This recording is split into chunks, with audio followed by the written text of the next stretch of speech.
Good evening and welcome. It is Monday night. It is 7 p.m. If you're in the room or logging in online, then you're here for our special expert series here where we have speakers come every Monday night as part of the CARES program.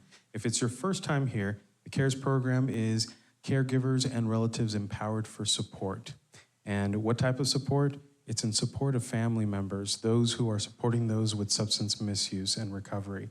And so every week, what we have here is something special, an event where we bring in experts that share their knowledge and make themselves available for questions and answers. So that is what's happening tonight. Our focus tonight is speaking with Dr. Clemons, Dr. David Clemons, who is a psychologist here out of Austin, who has extensive experience working with families and couples, and has also been an educator and has worked really well in the space of recovery. So I won't steal anything from what he's saying here, but what you will see is me taking lots of notes like everyone else. And towards the end, we're going to open up space, so please, as you have questions, write them down because we will have microphones going around. And for those online watching us, just know that we're also taking notes, and feel free to filter any questions that you have through social media, and we'll be able to answer that. And a quick disclaimer here, it is a live streaming event. So speakers and audiences, we're just encouraging everyone that if you do have someone that is part of your story, we ask that you reference to them as loved ones so that we can protect their confidentiality. And of course, the streaming is only here at the stage, so everyone in the audience, we maintain that anonymity. Please help me out. Anonymity. Okay, so there you go. This is my first assistance from our doctor, so thank you. You're lucky I knew that. The title for tonight is Addiction and Trauma, the Traumatic Impact of Addiction and Post-Traumatic Growth. And with that, we hand the microphone over. Thank you, Renee. Welcome. Thank you for coming, and thank you for asking me to be here. I really appreciate the opportunity. This is a topic that is near and dear to my heart. I am a psychologist here in Austin, so I certainly work with and treat addiction and primarily specialize in working with people who grew up with addiction, who dealt with it in a parent, a caregiver, but I've also worked with people who are dealing with it in a spouse or a child, all different kind of iterations. It's certainly a specialty area of mine. And I also identify personally with this topic because I grew up in a household with alcoholism. Both my parents were impacted with it. And that certainly had a traumatic impact on me and my life.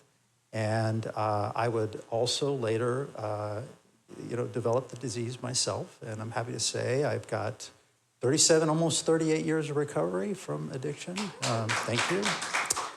And that's a really significant part of my life. And I have another family member, a child of mine who developed addiction about 6 years ago almost now, who's happily in recovery for these last almost 6 years. So as a friend of mine said, David, you can talk about this from very different angles, multiple angles. And yes, I can. I can talk about it from the experience of a family member. I can talk about his experience as a father, but also as a professional treating it and working with it.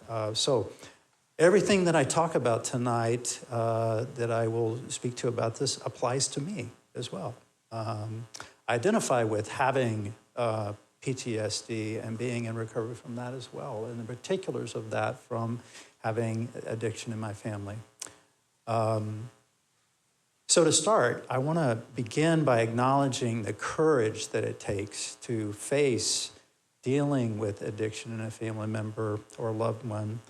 And just acknowledge it's a real struggle and it's not an easy journey. So I appreciate anybody that has the courage to face it, to be here, to take any kind of step you can to get informed and to begin the process of recovery.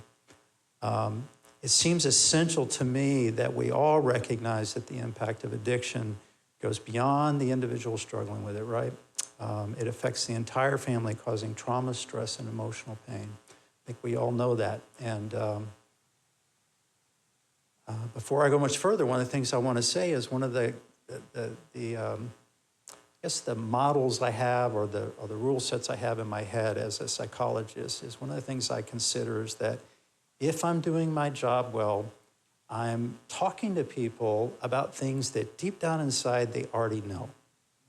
I'm telling you things you already know. And I sit here tonight in all humility telling you, you already know these things. And really my role is just to remind you of some things or to put some things in ways that maybe you haven't thought about as clearly or as often. And I'd like to do this together. I will at times ask you for your input, for examples of some of these things that we're going to talk about. I'll provide some of my own. I'll try to stick to the rules about not identifying people. We'll see if I can do that. Throughout the talk, we're going to explore kind of three objectives tonight. The first one is, what is PTSD? And first of all, how many of you are familiar with PTSD as a diagnosis? Know what it is, have read some things about it, okay? How many of you know quite a lot about it? Okay. And how many of you would you consider it to be kind of new, something you're not as familiar with? You raise your hand if that's something, if it's kind of a new thing to you, okay?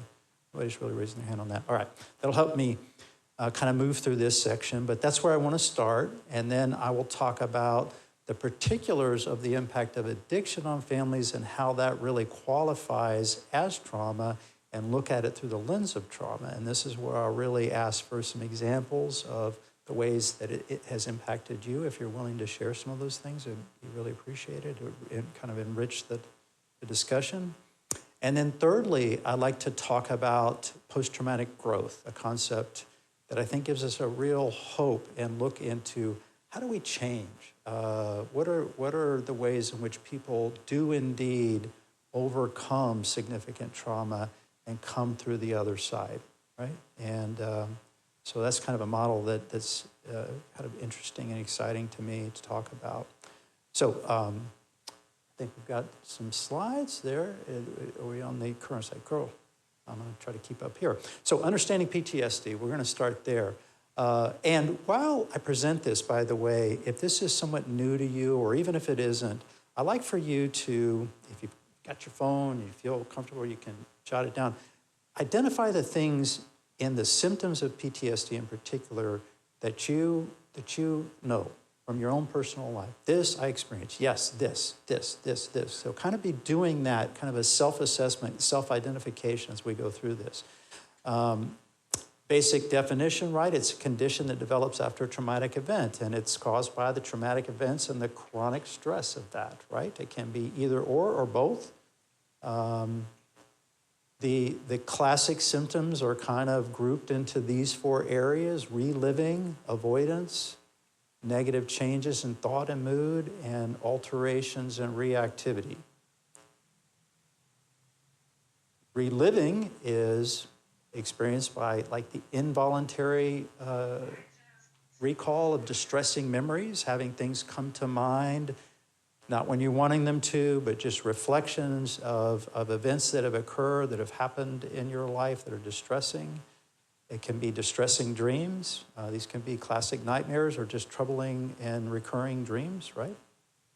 And then the distress that we can sometimes feel when we're exposed to cues that remind us of certain traumatic events, or that even symbolize or resemble a traumatic event. It doesn't have to be exact, right?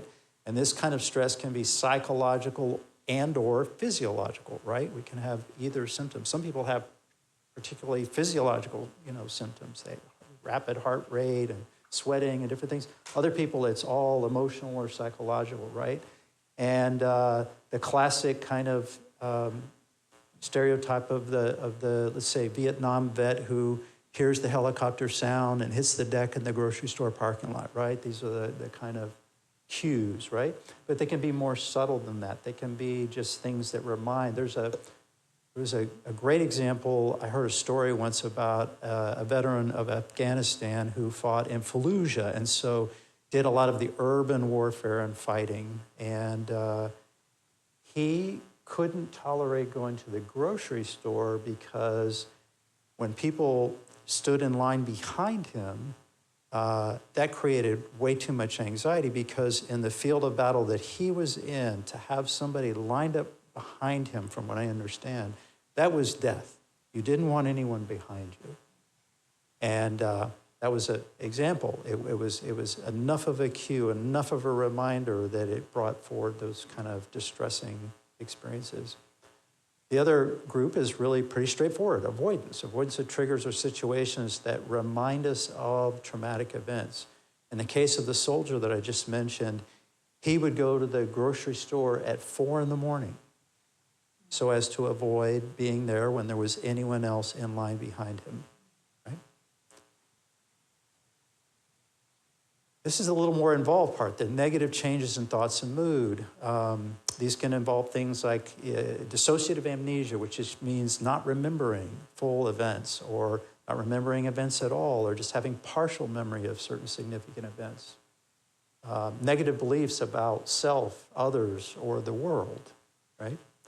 Distorted ideas about the causes of the events, blames themselves, blames others.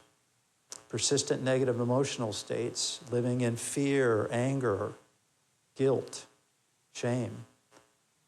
I don't know about you guys, but that I can identify with all of those. Certainly, before I started my recovery, it would take me a bit of self-reflection to understand this, but I felt such an incredible sense of shame for things I hadn't done. But I don't know how to explain it, but I felt like a bond with it. It just seemed like it was my identity. It would take me a long time to come to understand that and unravel that. Feelings of detachment or estrangement from others, right? There's often this feeling of living a double life. You don't dare let people, like I didn't invite anybody over to my home. I didn't want people to know what was going on. And I would imagine if people really knew what had happened in my house last night, what would they think? And so this detachment or estrangement happens often, this alienation from feeling normal or like a normal member of society, right? And this inability to experience positive emotions, getting so used to feeling these negative emotional states from being sometimes hours, weeks, days, years in a traumatic experience of those negative, the fear, the horror, the shame, the guilt, those things, that once it maybe is even resolved or over, it can linger and a person can really find it hard to know what it is to feel peace of mind, to know what it is to feel safe, to know what it is to feel, these kinds of warm and other feelings that others take for granted. And finally, alterations in reactivity. This is like the irritable behaviors, the angry outbursts with little provocation that you'll sometimes see, a person who's really moody after a traumatic experience. Sometimes they can engage in reckless or self-destructive behavior, right? Risk-taking behaviors, other kinds of things. Certainly my own drinking and using was in this category. Hypervigilance. To this day, I just give an example, I can tell the sound of a glass that has alcohol in it versus one that doesn't. Because when I was a child, I would listen, and if I heard the chinkling sound of the ice in the glass, ice cubes separate and stay separated when there's alcohol in the glass. They don't when there's not. Now, how would I know that? That's hypervigilant. I could tell by the sound when you move the glass. And only a child that's really important to know that difference would know that. That's what hypervigilance is. This kind of being overly vigilant and aware of our environment. The classic, I sit with my back so that I can see the door in case I need to leave. This kind of thing. This is real common in PTSD. Problems concentrating and sleep disturbance. So, identify with some of these things. These things people are familiar with. Because now what we're going to talk about is how these apply to the trauma of living with addiction. These are just some examples that I came up with of examples of family trauma from addiction. As let's say a child witnesses a parent's substance abuse, right? There's that. Or a spouse experiencing emotional abuse and neglect, or You could be a child who's observing that, these things can happen. A family member feeling responsible for the addict's behavior and the financial stress that's often due to the addict spending, and or if it's a child in the family, an adolescent, the enormous expense of trying to deal with that through counselors and treatment and other things, right? Anyone else want to join in and say, some things that you have examples of in your life that you would consider traumatic like this? Any other examples you could think of?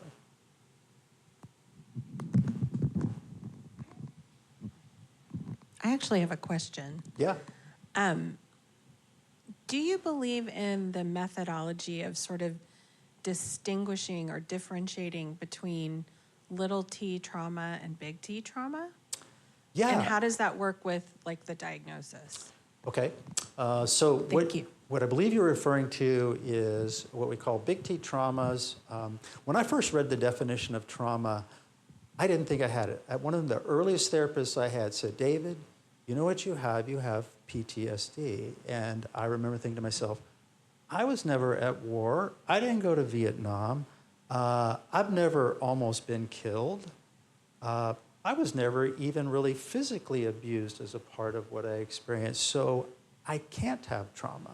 Because at the time, and still to this day, the definition is so oriented toward death or near death or dismemberment or witnessing something like that, right? In the strictest definition, that's what's called big T trauma. But as all of us know, that's not all of what's traumatic. And so what are considered little T traumas are things that don't quite measure up to that, although I will argue that for, let's say, children, and those of you who are familiar with the work of Bessel van der Kolk, he's really a promoter of this idea of what he calls developmental trauma. Because what's traumatic for a child is not necessarily traumatic for an adult, right? Take a child who's 3.5, 4 years old. Let's say we can have a perfectly safe physical environment for them with food, everything they need. But you leave them in there for 8 hours by themselves. Everybody goes, oh God, no, I would never do this. I said, why not? How's that trauma, right? Because what's trauma for a 3.5 or 4-year-old is not what's trauma for an adult. So I think we have to keep that in mind. That's the idea behind, and that little T traumas are things that are indeed traumatic, but maybe weren't about life or death per se. And I think they very much qualify.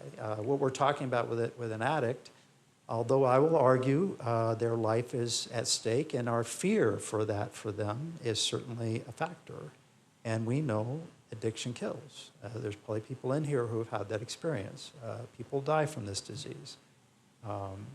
Yeah.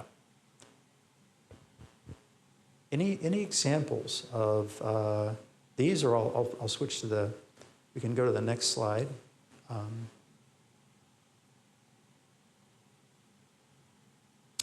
This is the impact, right?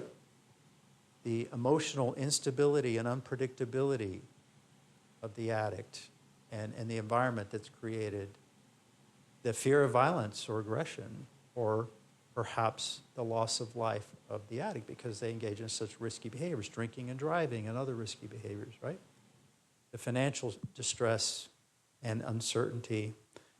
The social isolation that I spoke of, the living a double life, the feeling of secret, and certainly going along with that, the shame, guilt, and helplessness. Anybody identify with those experiences? Yeah. This was what it's about, right?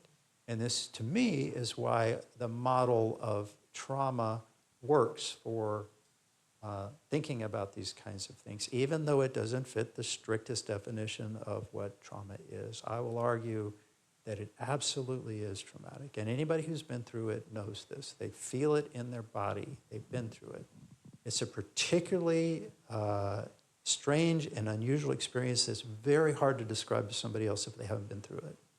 They don't understand the degree to which the illness takes over the person who has it and affects the family members. If you love somebody, it has a dramatic effect, right?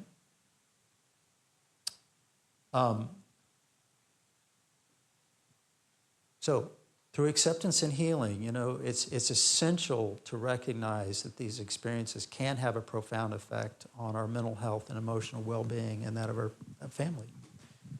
It's by acknowledging the traumatic nature of these experiences that we can begin to understand the need for support, self-care, and healing, right? That's why I'm glad you're here. That's why I'm glad we're talking about it. That's why I'm glad to tell you about my own personal experience. I don't have any qualms with doing that because I feel like it helps people. When we can talk about these things, the fact that I can sit up here and talk about it with you is a measure of how far I've come so far with this thing. Now I want to talk to you about post-traumatic growth. Anybody heard of this before? Yeah, it's a cool concept, right? And it's this idea that positive changes occur in the aftermath of trauma, right?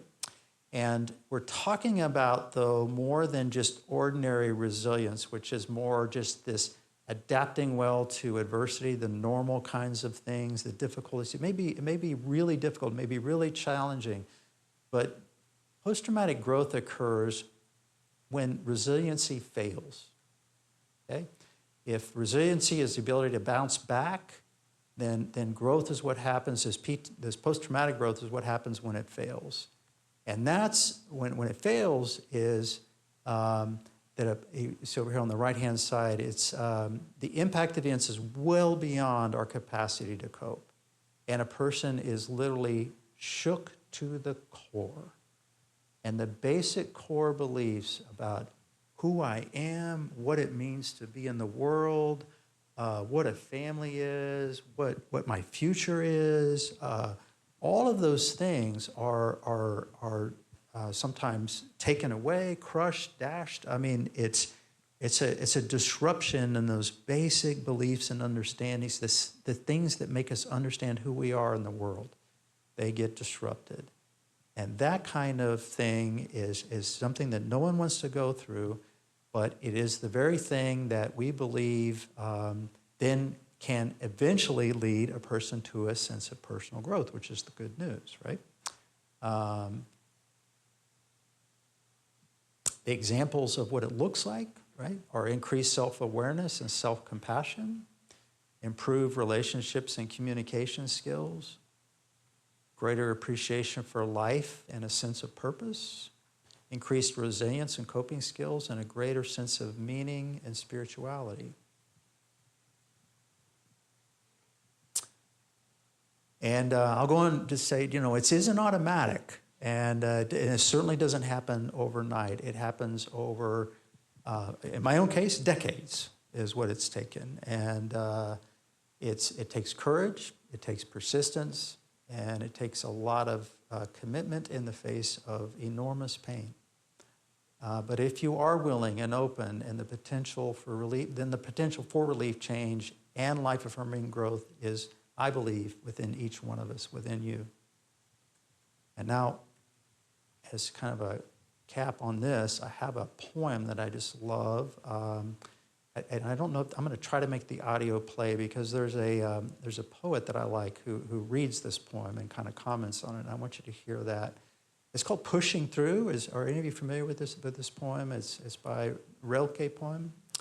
And I'm just going to see if I can play this now and get the audio to...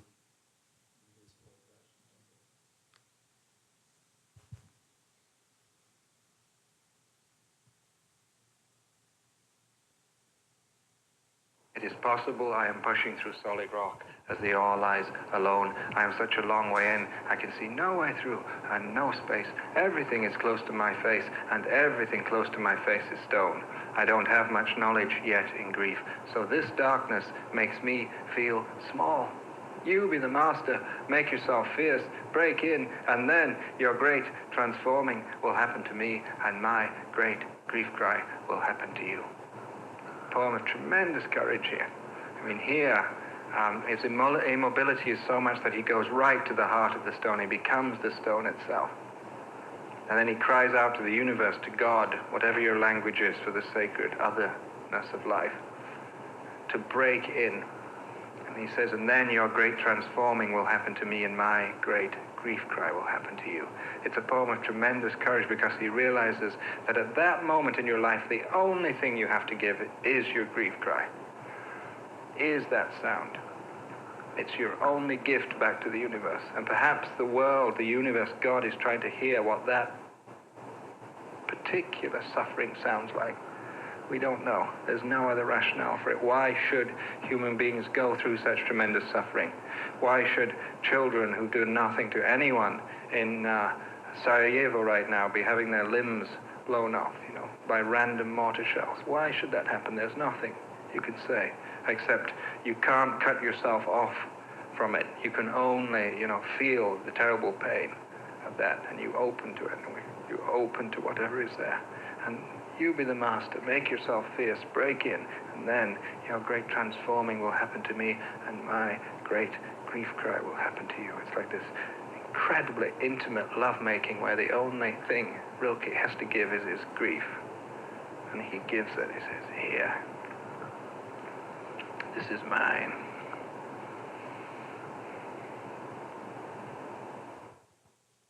That's a poet named David White from a collection of poems, a talk that he gave, a collection of poems that are called Poetry of Self-Compassion. I encourage you to look it up. That's just been a very meaningful, sometimes the poets can just say it like nobody else. It's a great way to express what it's like to experience the trauma, and then that break, as he said, that transforming that can happen from that place. Oh, I'm sorry. I forgot. And, yeah. I'm getting there myself, honestly. Let's see. So, addiction and trauma are closely linked. That's I think that's true. And it's essential to recognize the traumatic impact of addictions on families. And by understanding PTSD and its application to family experiences and exploring the concept of post-traumatic growth, we can begin to heal and recover. And always want to leave on a little bit of hope. You're not alone. There is support available. You guys know that better than most. This is what you're here for. And whether it's through therapy, support groups, here, online resources, there are people and organizations that do care about you and want to help. Been the recipient of great help, and for that I'm really grateful, and I'm really grateful to be here tonight and for the chance to present to you. Thank you.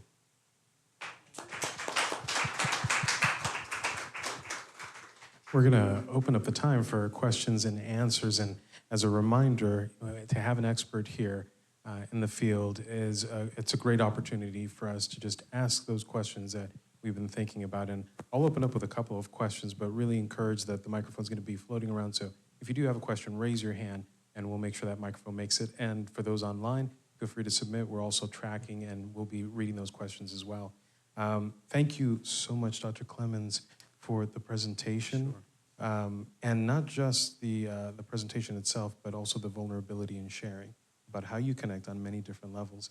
You started off this talk by saying a thank you to everyone here for the courage to take these first steps to be in the room. And then later you talked about, you referenced it again, courage, but you also said that 3 key elements was courage, persistence, and commitment. And so for family members that are here, that hear the talk about post-traumatic stress disorder, but maybe don't have a community around them that say, that hypervigilance, that your inability to be able to sleep at night because you're thinking about your family member, no one really makes that connection that this is trauma that they're experiencing. So right. How's that been, that experience for you as you're working with families and identifying that as actual trauma? Well, I think it's one of the most important things that we begin with is helping them understand that what they're going through is normal for the abnormal situation that they're in, right? That there's a name for it, that I can show them a list of that's what I love about these lists of symptoms, to say, yeah, so that's not you. That's like when you go to the doctor, let's say you didn't know anything about the flu, right? Your doctor goes, well, you're gonna have these body aches, you're gonna have these fevers, you're gonna have these chills, you're gonna have this. You're like, you're magic, how do you know this? And it's, well, because I know the flu. that's what that is. That's not who you are. This is what we call it. And so, right, people imagine that it's unique to them, that there must be something wrong with them. They're weak. Maybe other people would go through it more, eloquently or gracefully. All these things, all these misunderstandings, and have often been long suffering in silence by the time they reach therapy or a professional like myself. So that's one of the earliest things we do, is really try to break free from the stigma and begin to understand, what this is and how to begin to recover from it. And as family members begin to understand this, oftentimes you hear about adults who, these behaviors, they don't attribute it to addiction or cycles. They just think this person's grumpy or upset, or they don't really care about our needs. And so how often is that misinterpreted? Like they miss the mark of saying this is addiction, but every now and then, that's maybe what I'll see, is that there's kind of a misperception of what's happening in the family, and I start inquiring further, and it starts sounding to me like it might be. So there can be an educational process with some people that maybe are in that stage where they're not sure what's going on and they need help or guidance understanding what addiction is. But by and far, I would say most people have been long suffering with this by the time they reach out for help, and they know exactly what it is. They know that they've been dealing with addiction. They may not understand that well, but they know that that what they've been experiencing is absolutely the result of this person's drinking and using behavior. Yeah. And Dr. Clemons, and I'll ask this last question as we open up, and again, raise your hand if you have questions. But what resources would you share with family members or caregivers who are saying, I'm hearing this, I'm beginning to recognize that what I'm experiencing is trauma, but where do I go next? Who do I go to? What resources would you offer? Well, so you're talking about somebody who I might be seeing individually. Yeah. I send them to, community support groups, the different 12-step groups, that exist for family members. There's, Codependence Anonymous, Al-Anon. There's specific Al-Anon for people dealing with a child who has alcoholism. Those are the primary ones. But as I was talking earlier with Russ, there's a shortage of resources for people outside of that, for people maybe that hasn't been a really good fit with, that kind of thing. So, yeah. Well, certainly for this program, key elements that we look at is building a community, which is what you're a part of here. For those joining here, we want to be able to have a space, kind of what you're talking about, where people can connect with each other. Yeah. The education piece is really what we're doing here, and then the support, those next steps where people can kind of get the help that they need. I have lots of questions to ask because I'm that person that is like, I want to ask all these questions, but I don't want to take over all the space. So if there is a question, we can make that microphone run there. So. If y'all don't want to speak into the mic, then you're also welcome to look at the QR code on the handouts that you have by your seat, and I'm happy to ask for you. But we do have a question about, can you talk a little bit how what Dr. David Clemons talked about relates to ITC that has been mentioned before, the invitation to change. How does this connect in some of that community education and support that you were talking about? Is that to me? Both of you. So invitation to change model is something that we're building into the CARES program. It's a model of support and engagement. It's evidence-based, but the idea is that we're helping bring awareness. And really, honestly, everything that Dr. Clemons talked about in terms of education and understanding is what this model is about. So much stigma that's out there can be overcome when people understand it's not because you failed as a parent. It's not because you missed something or you should have done better. The addiction pattern, the way it functions on the brain, those are the kind of pieces that people need to understand. This isn't, I failed as a parent. This is a substance that's impacting the body. And so invitation to change is a way of being able to structure a lot of these lessons to bring awareness and to bring support build a community, and then provide them a space to be able to be empowered to do action and change a lot of the patterns that are happening at home. So these are things that we're building into the program coming up. And Dr. Clemons, this is actually a good question to kind of lead off from that. When people are processing in groups like this, trauma comes up. And a big buzzword that comes up a lot is EMDR. Sure. Could you tell us a little bit about what that is and how that works in the space of addiction and recovery?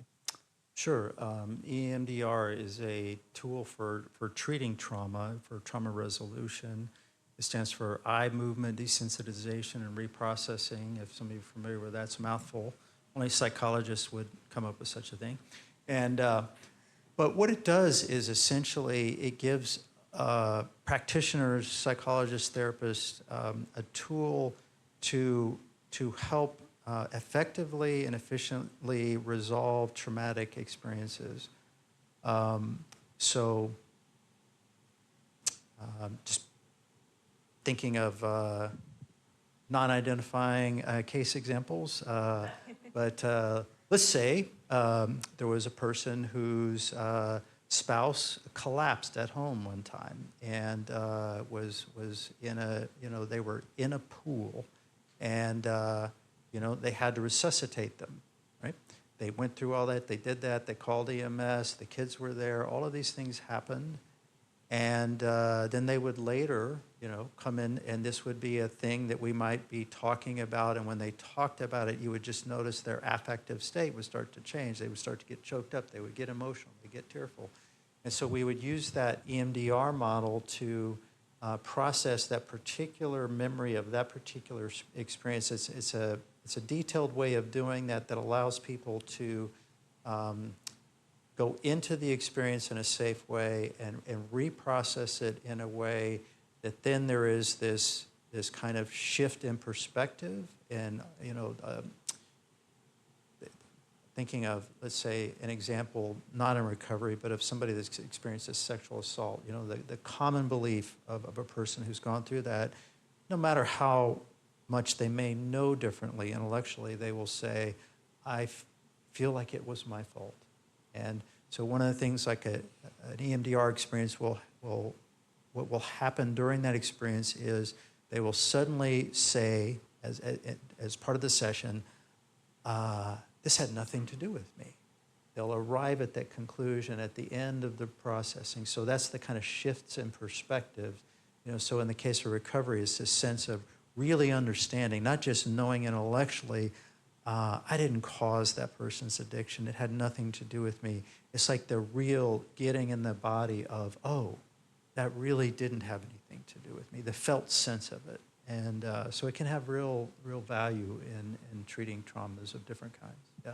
And when you talk about traumas, these experiences, and you went through a list, you talked about hypervigilance, you talked about dreams and people having difficulty with sleep, that sometimes people might think, this is just because I'm stressed. Right. And they don't recognize that as the, small T trauma, big T trauma. Yeah. So for family members that are going through this kind of stress, or caregivers are going through stress, and if I may use the example, they hear of a psychologist.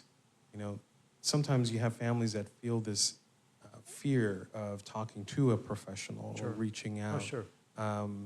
Do you feel that still exists in this recovery circle space, a fear of talking to professionals? And how do you overcome that as a professional yourself when you explain everything that you're sharing? It still exists. I mean, it's much better than it's ever been, I think, but it still exists. And I think the main thing is just to be empathetic. I might, at an appropriate level, self-identify. If I see somebody looking really nervous or anxious, I'll just let them know, I've gone through this myself. I know what this is.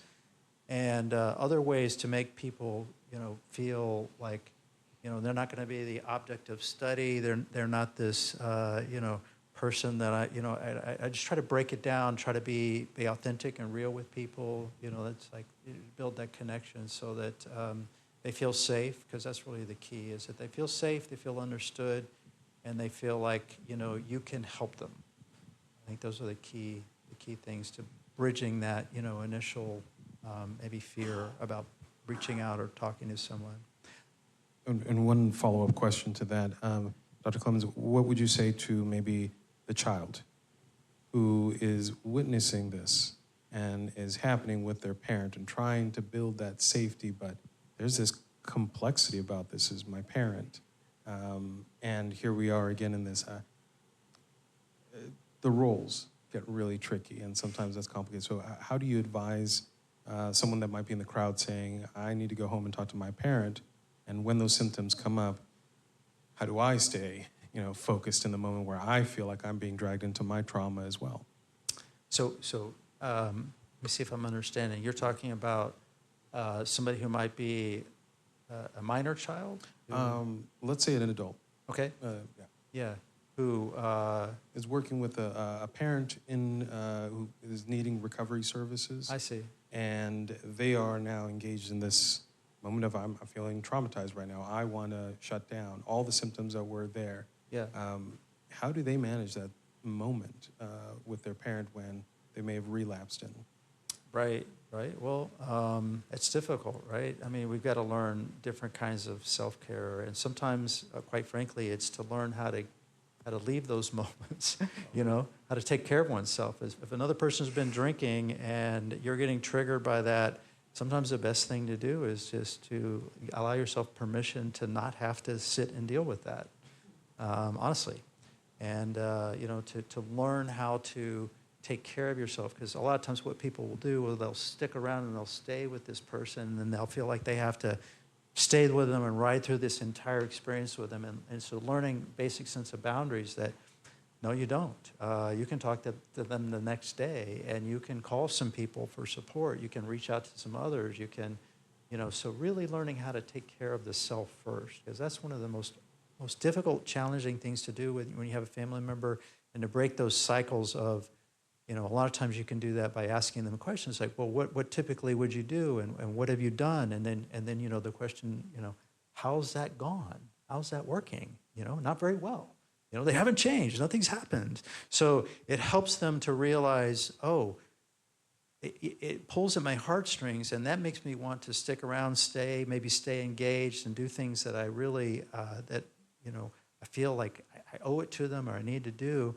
But when they realize it's not actually helping, it's not actually changing anything, so it's okay not to do those things, and it would be better to take care of oneself and regroup, and then talk about, what do you want to do about alcoholism once you understand that, not just about drinking, which is just the symptom, right? Yeah. So permission to disengage, permission to take care of yourself, yeah. permission to walk away from this and then come back at a later time if needed. Yeah, absolutely. And to develop more understanding of what they're dealing with and what's the better approach, right, to the illness as a whole, as opposed to just the symptom of it, right?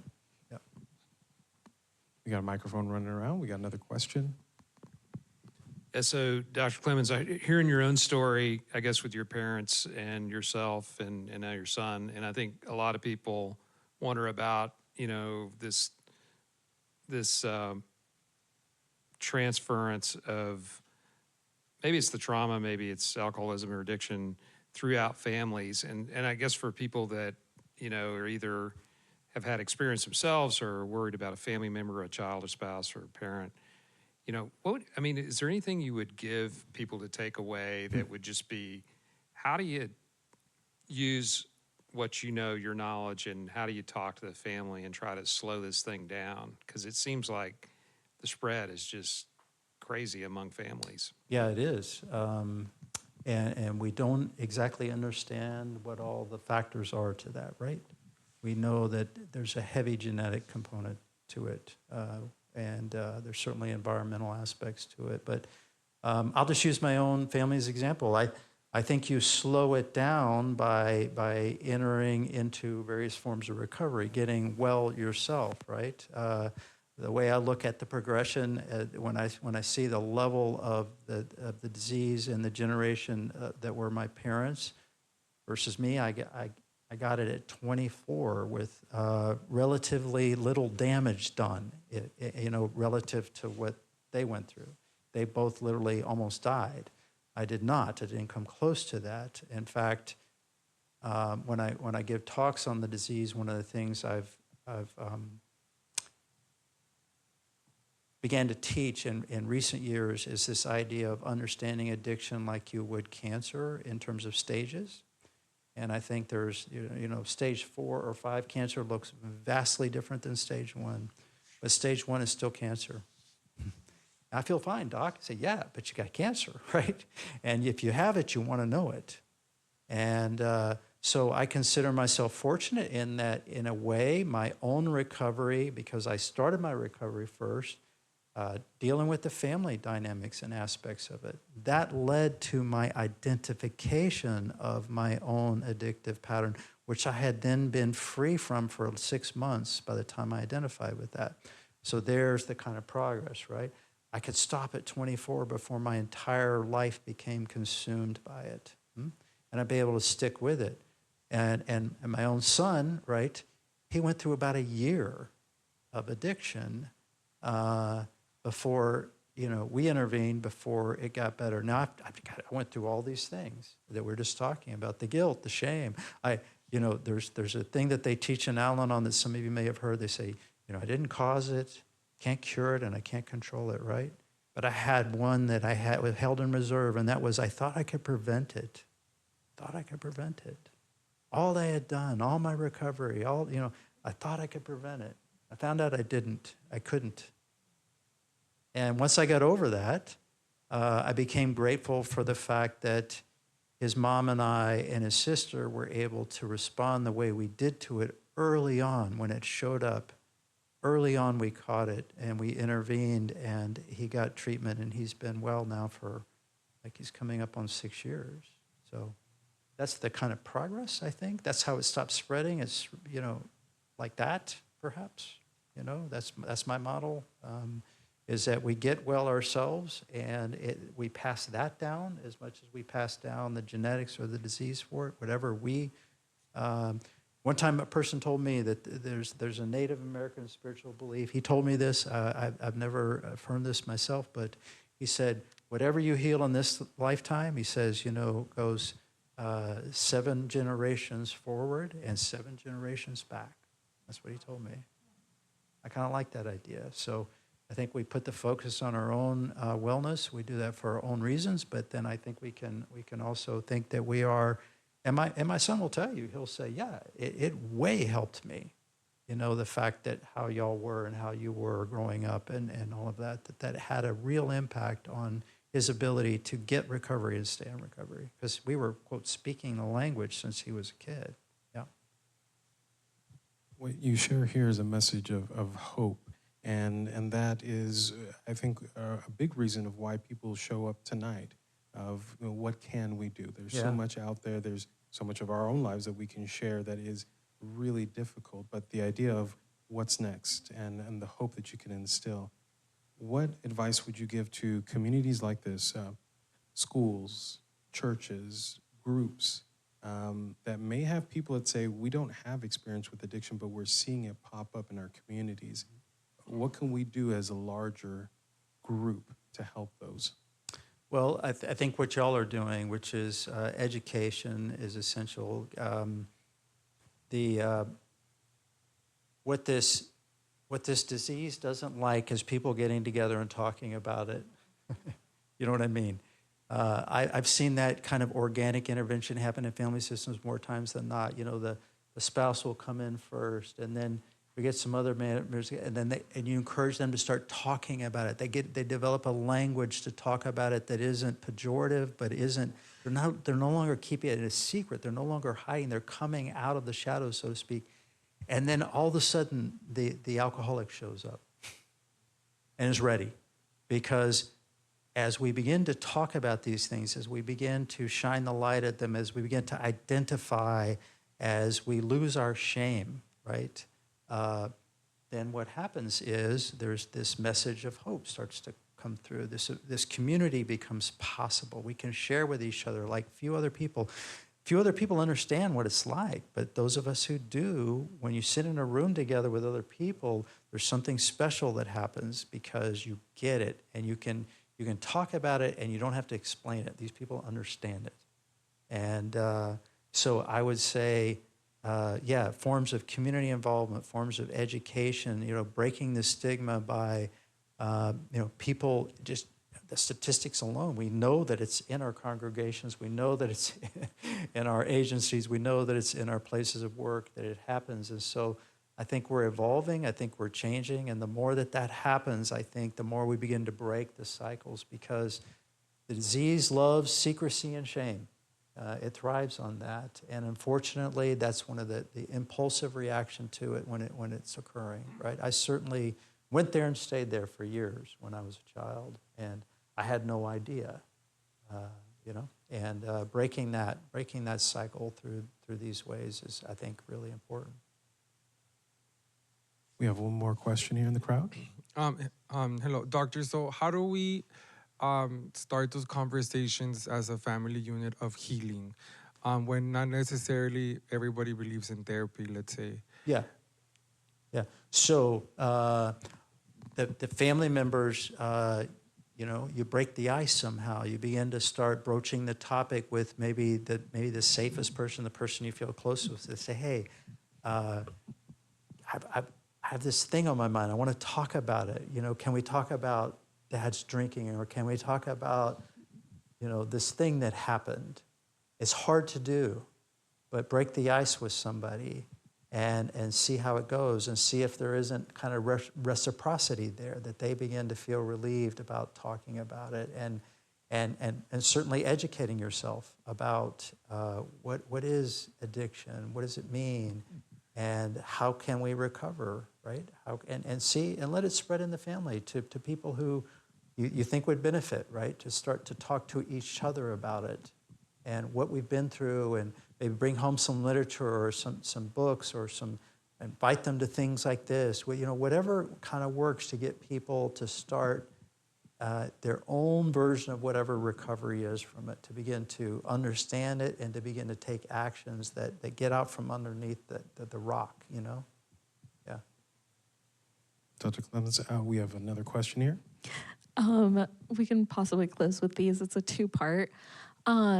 So let's say I am a family member of a loved one who is facing addiction, right? Yeah. They don't want to go to therapy. Right. So why should I? I don't have addiction. Right. What benefits do I get out of going to therapy if the person who's facing the addiction isn't willing to go themselves? Right. And then the second part of that question, I know, but maybe you can help explain a little bit, that therapy is not created equal, right? There are different types of therapy paths, of therapists, of kind of therapeutic services you can get. So if I am someone looking for therapy, what are the things I should be looking at? And to be more specific, if you could expand a little bit more of, what are solution-focused therapies versus your usual CBT?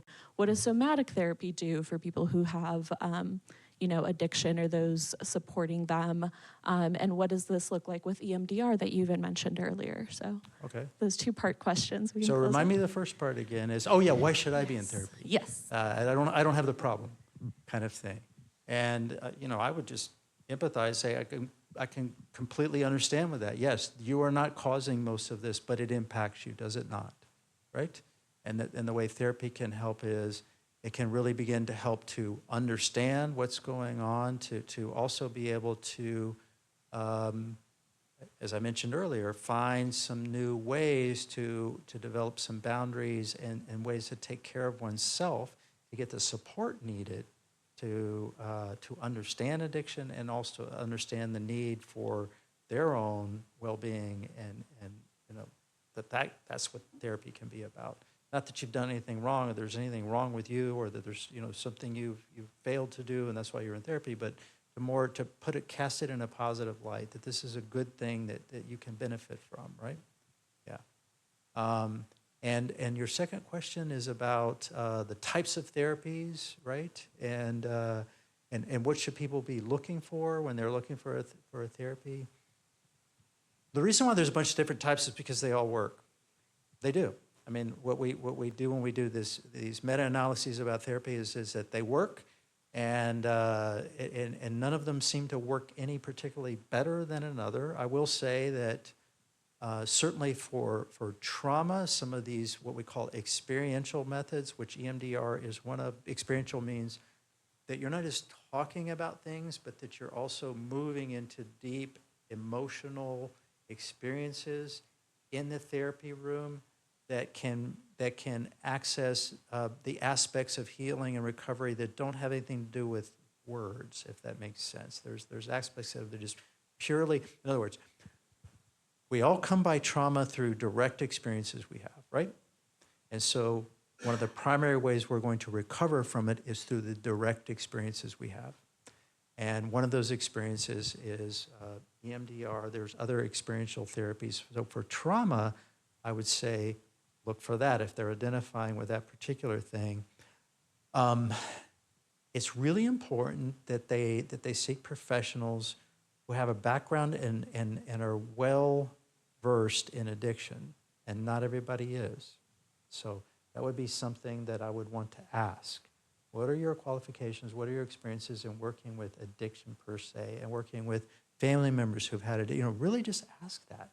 This should be something readily that they can talk about very easily, and that they can give you good examples of. So that's the other thing that I would talk about. And then the models beyond that, whether it's CBT, whether it's family systems therapy, whether it's one of the others, is people are trained in a certain way. People gravitate toward a certain model. What's most essential to the model is that A, it makes sense to you, and B, that your practitioner really believes in that, believes in what they're doing. Because I think that's what we find is that we, as therapists, we're attracted to models that fit, that make sense for us, that we can believe in. And if I really believe in it, then I'm going to do that well. And they all kind of work because they all have a lot in common, quite honestly. They have more in common than they have, different from one another. Yeah.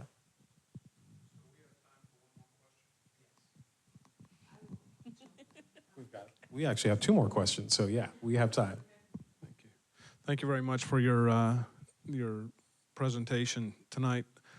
The question I have is, so you started out, we talked about PTSD, and it is, the correlation, the challenge I think most of us would run into is it would be hard to sit in a room with individuals that you've described who have been to the Middle East and experienced those kinds of events versus one of the post-traumatic that you've experienced through either alcoholism yourself or association with alcoholism or dependency. Yeah. So you ended the conversation. We've kind of gone back to what I would call more traditional therapy towards alcoholism and those kinds of things. Is there is it a separation between the PTSD thinking and the historical approach to, I guess, how pervasive is PTSD correlation to what happens in alcoholism, association with alcoholism, and those things to therapy? So is your thinking unique? Say that in another way. I'm just trying to understand what you mean. Like, so does trauma influence alcoholism in the people who have it, or no? No, I'm sorry, I'm not clear in my question, but I guess so. It is. We talked about how do we find help? Yes. Right. Yes. You gave great examples of the interview cycles and those kinds of things. Yeah. If somebody were to go and want to talk to somebody who believed, right? So the PTSD correlation is new to me. Okay. And I'm not going to speak for anybody else in the room, but maybe new to others as well. Okay. And it's interesting, and if I extrapolate that it's a correlation to PTSD, and I'm looking for somebody or somebody's looking for help in that nature. Yes. Is the conversation with a therapist going to be, if that subject gets broached, I'm using myself just to make it easy, right? Yep. I'm asking for a friend. And so if I came to you and sat down, I would know just by this conversation tonight that you've made that connection. I see what you're saying. Is it pervasive throughout the therapy profession that this is a correlation? It's getting that way, but it's not, I don't know that it's pervasive. So that's why it would be important to get somebody who understands addiction and understands trauma. I think there's growing evidence that our definition of trauma is woefully inadequate, that it doesn't include a lot of things that are traumatic, okay? But there's a lot that goes into that, including money and politics and all kinds of things, right? So people that understand addiction will understand how that model fits with that, but they should also be able to treat it, you see? And that's why I was saying these people that are informed and know about experiential methods of treating trauma, but not everyone will put those two things together. No, it's not a pervasive correlation. In fact, that's why I emphasize it here tonight, because it's not exactly all the way there. In a way, what I'm saying isn't that new, but to some people it would be.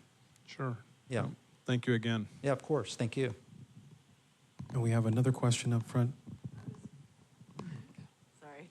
I was sort of just going to add to everything you were saying, and when I heard what you said, Joan, complex PTSD is what really drew me and what made me understand what I had.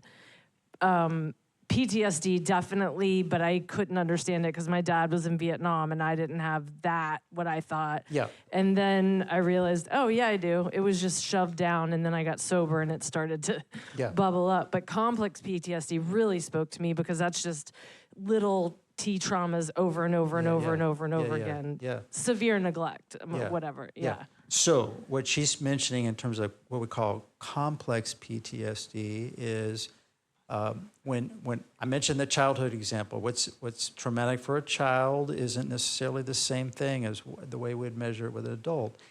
And what we call process trauma is different than event-based trauma, right? Event-based trauma is a car accident, an assault, things like that. Process is the day in and day out recurring things that happen that might be small, any given one of them, but you add them up over time and they accumulate. And or, when I first started to identify my own, I would try to describe it. I'd say, it's almost like I have absence trauma. And people would say, well, what does that mean? And I go, it's the things that didn't happen because it was primarily neglect.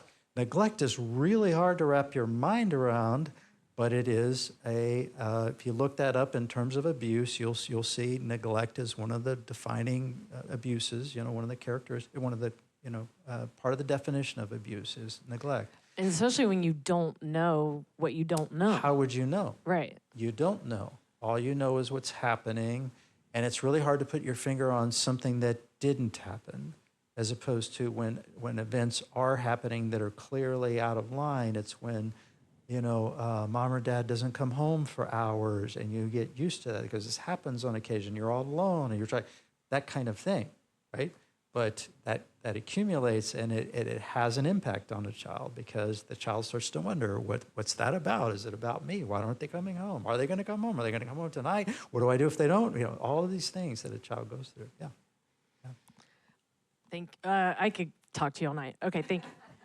Thank you. We do have one more to wrap up at these two questions, actually. So again, just to give an example, I am someone who recently found out I have PTSD. But now that I know that, I've been sent to a gut doctor because of all of the digestive problems I've been facing for years. And on top of that, more health problems start to arise, and some of that includes having to investigate, do I have CPTSD and not just PTSD? Can you talk a little bit about those comorbidities that might come out once you're diagnosed and the journey of... You mean the physical comorbidities? Yes. Yeah. So a lot of us express these traumatic experiences in our bodies. Not everybody, but some people do, and we don't exactly understand all of how that works, right? But we know there's a mind-body connection, and we know that Bessel van der Kolk, the researcher that I was mentioning earlier, he wrote a profound book. I really recommend it if you haven't read it.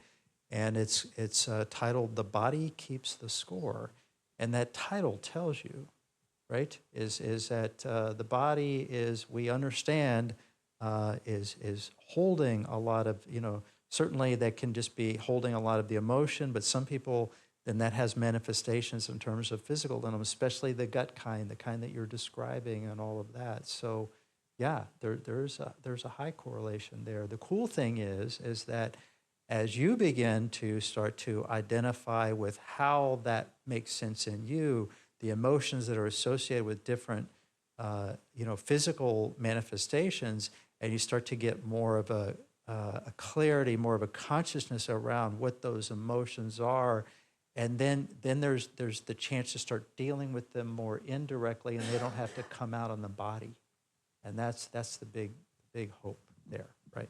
Yeah. Yeah. People do thank get you. well. Yeah. Well, for tonight, I want to say, Dr. Clemons, you've really given us a challenge, because one of the things that we heard you say is the guilt and shame that keeps us isolated and quiet. And as you shared right now, that manifests itself in physical symptoms, relational issues, patterns that go on for generations. And you've given us also a challenge for our communities to give spaces where we can talk about this and open that up. And so I want to thank you for sharing your knowledge, your expertise. We hope that we can keep you as a resource. Of course. That if people have further questions, that they can reach out to you. If they're seeking services, they can connect, and we'll definitely be sharing that. And as part of what we're working on here, just a reminder that this is part of what we're doing every Monday to build a community where we can share information. So to that extent of trying to take away from that guilt and shame and being isolated, encouraging everyone, please do share this with someone. So if you know someone that could benefit from this, bring them over.